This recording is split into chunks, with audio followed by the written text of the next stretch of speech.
Good morning. It's my pleasure and my privilege to invite each and every one who's joining us for worship this morning to this time of worship here at the historic Sardis United Methodist Church. We take pride in the fact that we have been a congregation that has lifted Christ up in this community since the year 1812. And I look forward to next weekend when we'll have a celebration of Easter with a sunrise service at 7 o'clock on our front lawn, and following that at 11, our regular worship service. We just praise God for the opportunity to be here and to serve in this community. Let us pray.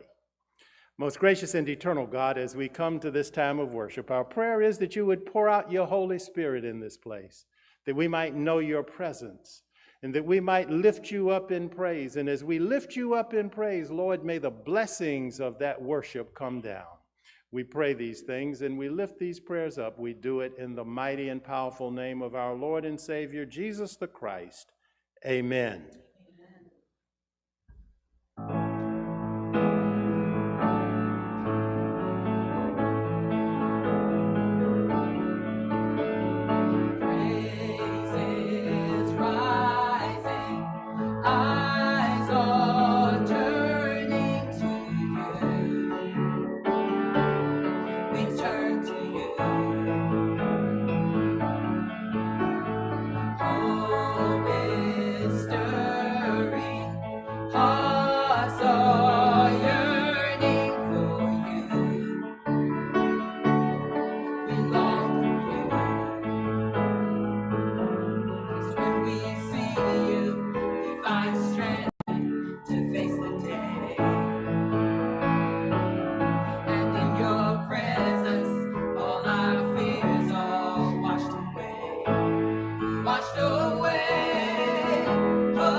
And God's people said, amen.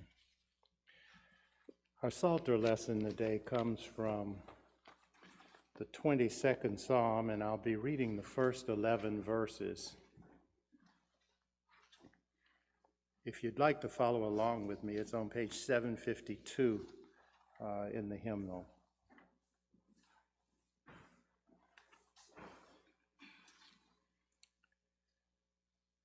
My God, why have you forsaken me?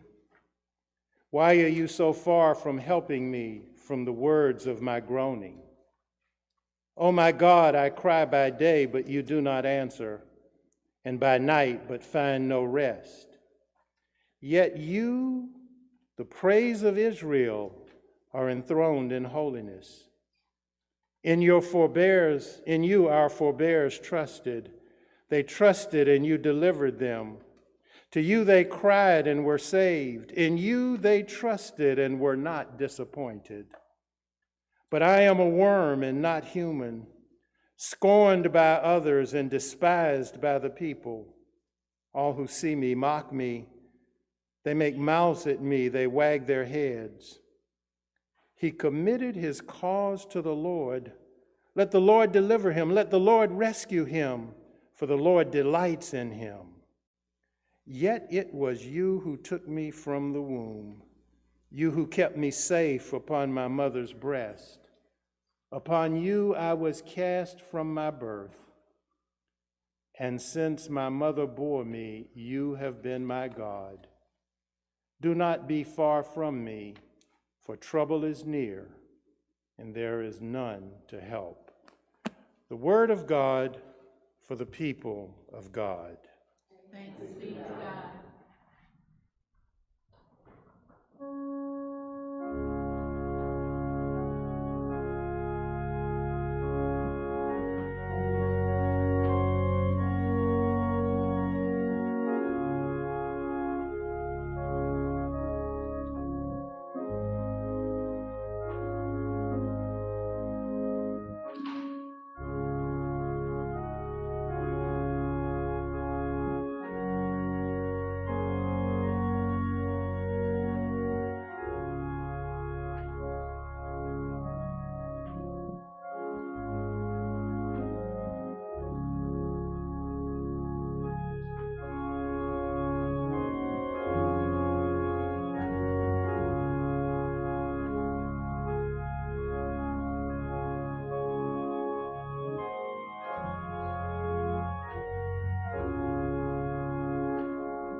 As we come to our time of prayer,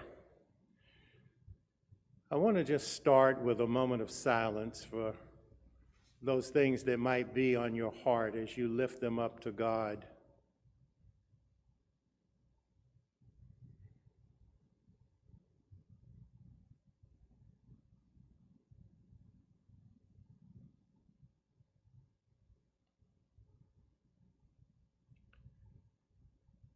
Most gracious and eternal God,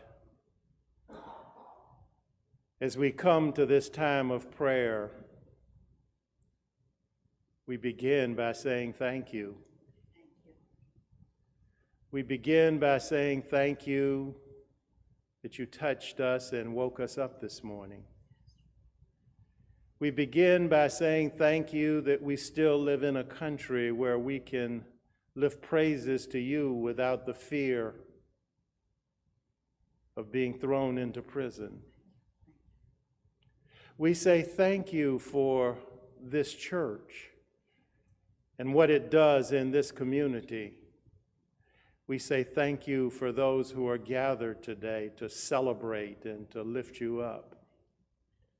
And Lord, we say thank you that you allow us to say Hosanna, the God who saves. But Lord, we also come today because our hearts are burdened. Our hearts are burdened for those that over the past few weeks have been so maliciously slain. And we pray for their families. We pray that you would wrap your arms around them, that they might know your comfort, that they might know the peace that passes understanding.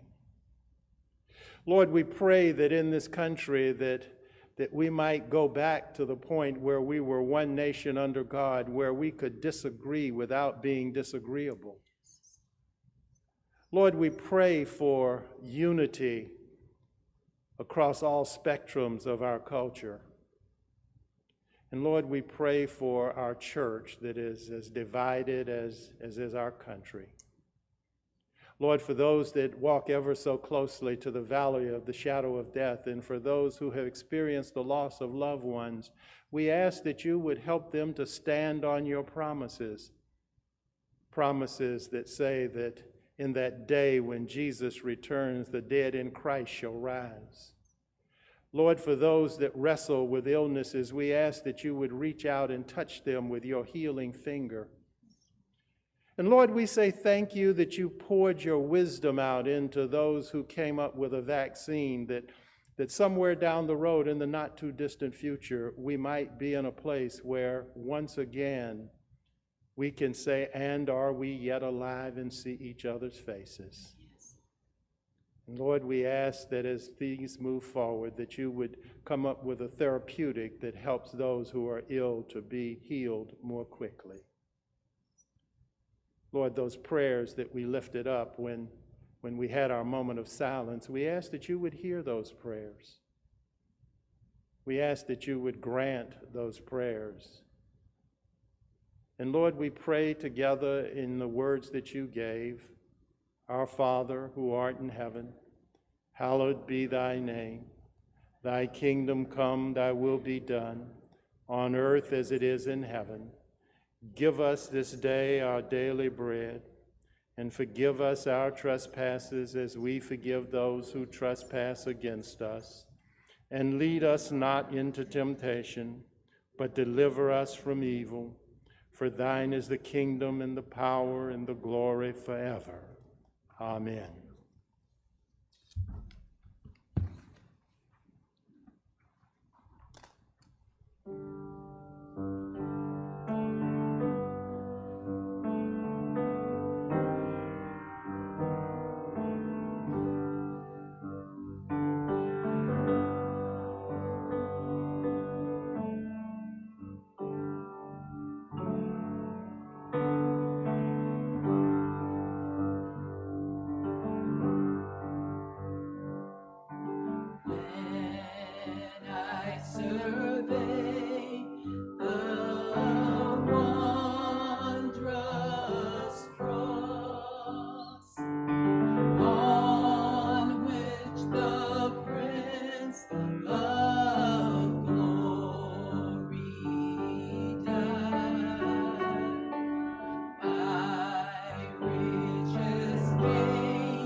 my all. Oh, the wonderful cross. Oh, the wonderful cross bids me come and die and find that I may truly live. Oh, the wonderful cross. Oh, the wonderful cross. Oh, who gather here by grace draw near and bless your name. Oh, the wonderful cross. Oh, the wonderful cross bids me come and die and find that I may truly live. Oh, the wonderful cross. Oh, the wonderful cross. Oh, who gather here by grace draw near and bless your name. Love so amazing, so divine, demands my soul, my life, my all.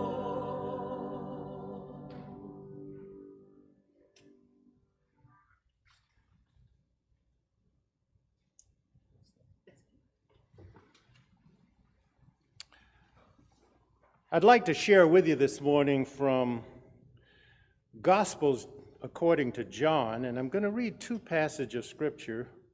The first one is from the 12th chapter of John, beginning in the 12th and reading through the 19th verse. And the second one is from the 19th chapter of John, reading from the 13th through the 19th verses. And these two passages of Scripture kind of frame the message for this morning.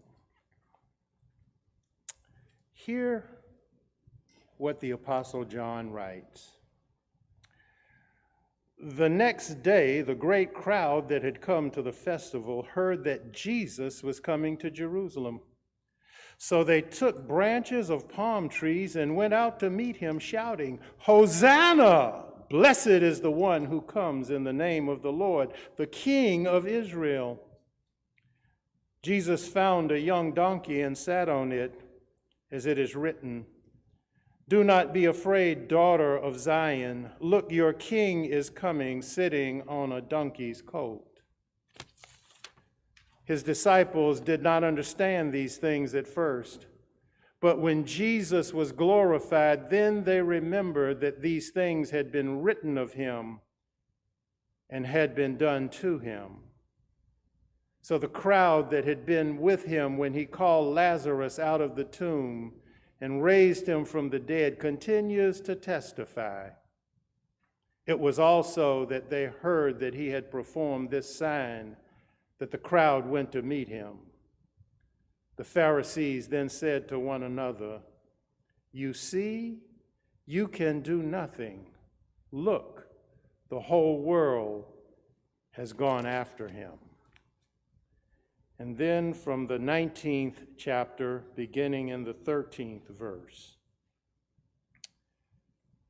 When Pilate heard these words, he brought Jesus outside and sat on the judge's bench at the place called the Stone Pavement, or in Hebrew, Gabbatha.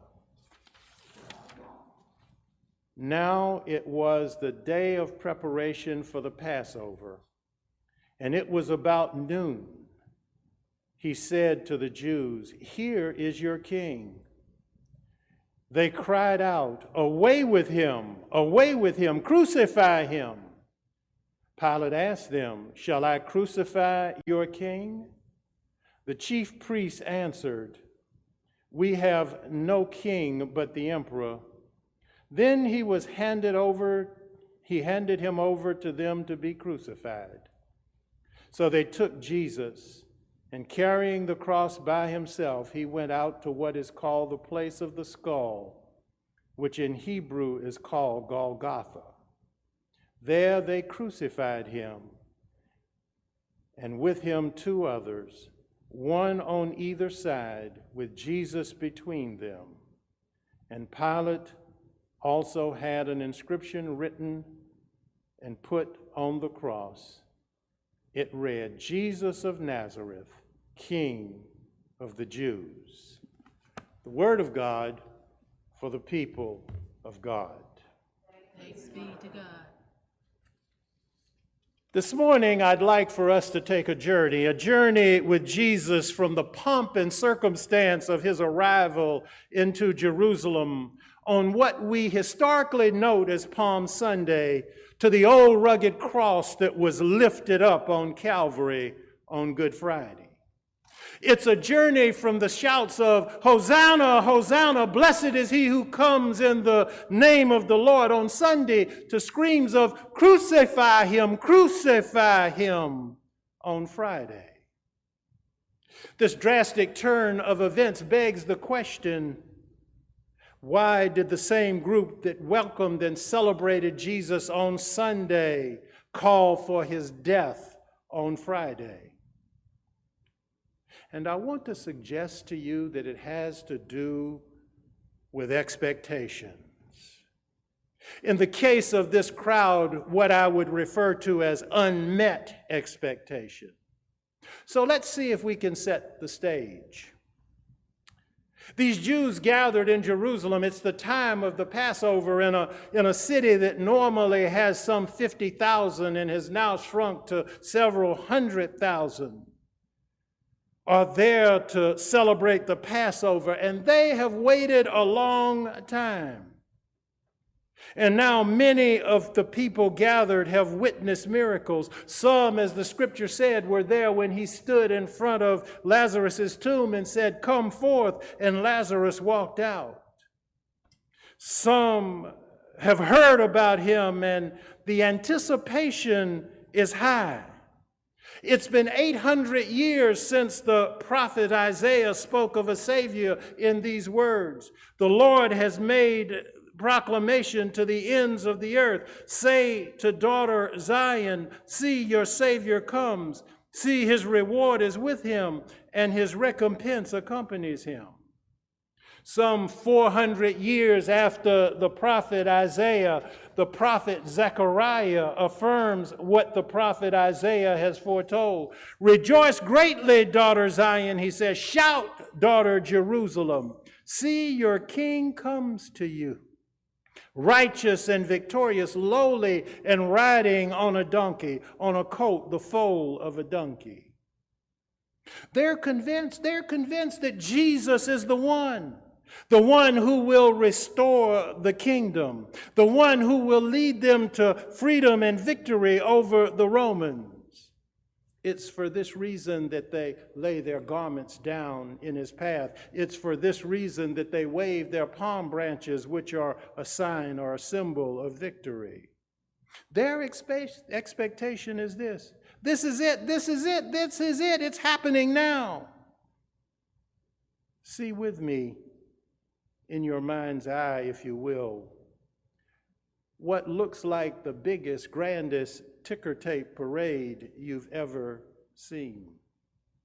You know, I grew up in Savannah, Georgia, and as I read this passage of Scripture, it reminds me of what happens there on St. Patrick's Day. It's the second largest St. Patrick's Day celebration in the country, and they even dye the river green. They, in today's vernacular, would be singing songs that would ring through the streets of Jerusalem, and in today's vernacular, it would be songs like "Victory in Jesus, my Savior forever." Hosanna, Hosanna, blessed be the rock of my salvation. After all, this is Jesus. This is the reincarnation of David. This is the Messiah that will bring them victory and freedom. However, I would share with you this morning that Jesus is preparing for a different victory. preparing for another type of salvation. The war Jesus is fighting is not a war against the Romans, not a war that began in the first century before Christ. The war that Jesus is fighting is the war that began in the Garden of Eden when Satan deceived humankind. The prince of darkness came in and introduced sin into the world. The Apostle Paul informs us that our struggle is not against flesh and blood, but rather against the rulers, against the authorities, against the powers of this dark world, against the spiritual forces of evil in the heavenly realms. The war that Jesus is fighting is a war that began when sin and death entered the world. And we might wonder how they came with these set of expectations that they came. Let's go back to the beginning of Jesus' earthly ministry, and we find these words. The scroll of the prophet Isaiah was handed him. Unrolling it, he found the place where it is written, "The Spirit of the Lord is upon me, because he has anointed me to proclaim good news to the poor. He has sent me to proclaim freedom for the prisoners and recovery of sight for the blind, to set the oppressed free, to proclaim the year of the Lord's favor." Then he rolled up the scroll, gave it back to the attendant, and sat down. Just as on Palm Sunday, on this occasion, the scripture says, the eyes of everyone in the synagogue were fastened on him. And he began to teach them by saying these words, "Today, this scripture is fulfilled in your hearing." Jesus is not riding into Jerusalem as the king the people wanted. He's not riding into Jerusalem to overthrow the Roman government. Rather, he comes as the suffering servant. Jesus is not laboring under any misconceptions of what lies ahead. He knows the hurt of betrayal and the agony he will feel as he prays and sweats blood in the Garden of Gethsemane. He knows that his disciples will desert him and that he will face the judgment of Pilate alone. He knows that the crowd will turn against him. He knows that the same people who sang Hosanna today will be the same ones who yell, "Crucify him" on Friday. Jesus knows that Golgotha, the hammer, the nails, and the cross loom ahead of him. And yet, he chooses for the journey to continue. I'm reminded that he says, "No one takes my life, I lay it down." In his own words, he tells us why. He says, "Now my soul is troubled, and what shall I say? Father, save me from this hour?" No. It's for this very reason that I came to this hour. Jesus knows the journey because he is God. He knows what looms ahead. And we know the journey because the history is written in the pages of Scripture. So what does this mean for us today? I submit to you that each of us have our expectations of what Jesus will do in our lives. You see, for us, today is not only Palm Sunday, every day is Palm Sunday. When Jesus meets our expectations, along with those who greeted Jesus on his road into Jerusalem on that first Palm Sunday, we echo those cries, "Hosanna, Hosanna, blessed is he who comes into the name of the Lord." However, the question that it also begs is, what do we say when our expectations are not met? Does our cry, like theirs, become "Crucify him"? On Good Friday, as Jesus stood flogged and bloody before Pilate, Pilate's question is the question that each of us must answer every day. Perhaps you remember the question, what then shall I do with Jesus who is called the Messiah? That's the question that we have to answer. What then shall I do with Jesus? Shall we sing Hosanna? Shall we fall down and call him Lord? The King is coming and you can't remain neutral. The King is coming and you must make up your mind about him. Palm Sunday will not let you rest. It always forces us to choose. We can choose to welcome him as the Savior who comes in the name of the Lord, both in our good times and in our bad, in the times when he meets our expectations and in the times when he doesn't. Or we can choose to be fair weather followers of Jesus. We can choose to shout hosannas when everything is going well and crucify him when things are not. And we may not say that verbally, but it's by our actions. If we're indifferent, if we're not committed to following Jesus, to picking up our cross every day and following him. You know, I think about the times when our expectations are not met, and the words of a Garth Brooks song come to my mind. And the words are these: some of God's best gifts are unanswered prayers. You know, when we don't know what to pray for, the Holy Spirit prays for us, prays on our behalf. Over the next few days as we journey from Palm Sunday, let us never forget, though, that our journey doesn't end on Good Friday. When we get to Friday, let us remember that Sunday's coming. Yes, yes. And the echoes of crucify him, crucify fade, and we stare into an empty tomb. We look forward to a new Palm Sunday, that time when Jesus returns and we can shout, Hosanna, Hosanna, blessed be the rock of our salvation. Yes. An empty tomb, an empty cross. Oh, I'm going to preach that on next Sunday morning. Amen. The time when Jesus returns. Until then, let us always remember this, that Jesus is the Agnus Dei, the Lamb of God who takes away the sins of the world. And in those words, the song goes like this: Alleluia, Alleluia,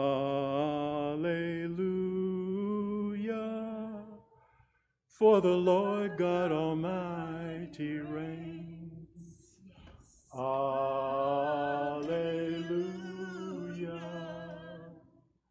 Alleluia,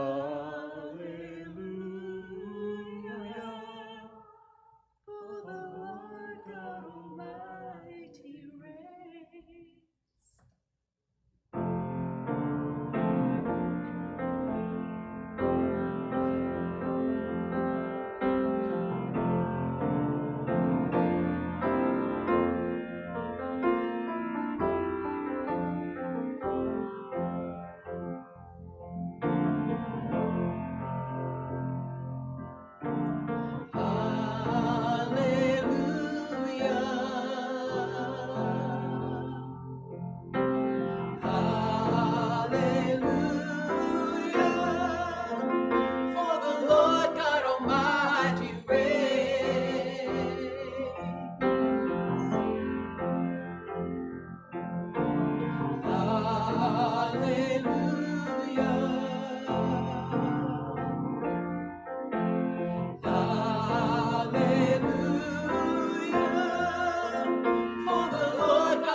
For the Lord God Almighty reigns. Lord God, we have been blessed. We thank you for the worship. We thank you for the music, for Jonathan, for Carol and Vanessa that have brought brightness into this time of worship. And as we leave, Lord, we go knowing that during this week, as we travel from Palm Sunday to Good Friday, that we might never be stuck, because truly we are resurrection people. Lord, we go now with your peace. We go with your power. We go in the sweet communion of the Holy Spirit. And in the name of the resurrected Christ, amen.